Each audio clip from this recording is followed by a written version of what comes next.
Bueno, yo creo que todo movimiento asociativo constituye una especie de tejido, ¿no?, que está más o menos enhebrado dependiendo del número y la calidad de las personas que acaba incorporando al mismo, ¿no? Y yo creo que dentro del Estado, Cataluña, País Vasco, en menor medida Madrid, son los tres grandes núcleos donde se concentra la mayoría de las asociaciones, ¿no? En el caso catalán, además, yo creo que es el lugar donde han podido contar con un mayor apoyo público, con lo cual también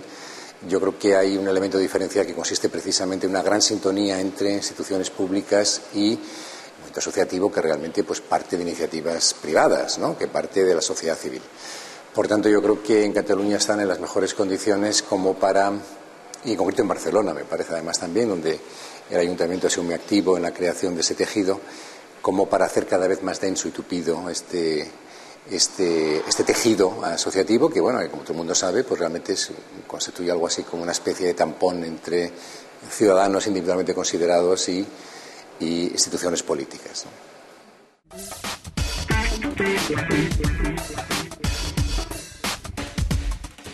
Hombre, yo creo que uno de los retos importantes es, primero, conseguir implicar en cuestiones sociales a ciudadanos que están tremendamente privatizados, que realmente solo piensan en su interés particularista.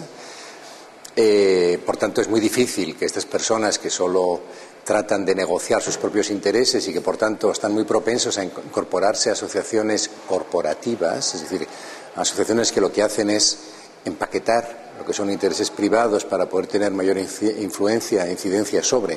los decisores públicos, pues claro, reconvertir a estos seres privatizados, individualizados en ciudadanos es realmente el auténtico desafío, ¿no? A mí me parece que estamos abandonando cada vez más nuestra dimensión de ciudadanos y incorporándonos más a la dimensión del burgués, que diría Rousseau, ¿no?, de alguien que solo vela por sus intereses privados. Y en este sentido yo creo que sin asociacionismo realmente carecemos de un elemento fundamental para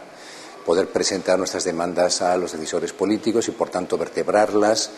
y, en última instancia, pues conseguir una sociedad más democrática, porque en definitiva la democracia, eso lo sabemos ya desde Tocqueville, cuando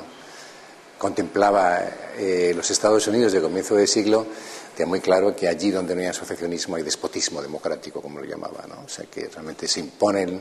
los decisores políticos sin que los individuos tengan capacidad de defensa, ¿no?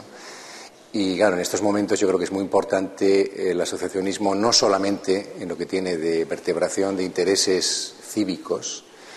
sino también para evitar una imposición excesiva por parte de los poderes públicos, ¿no?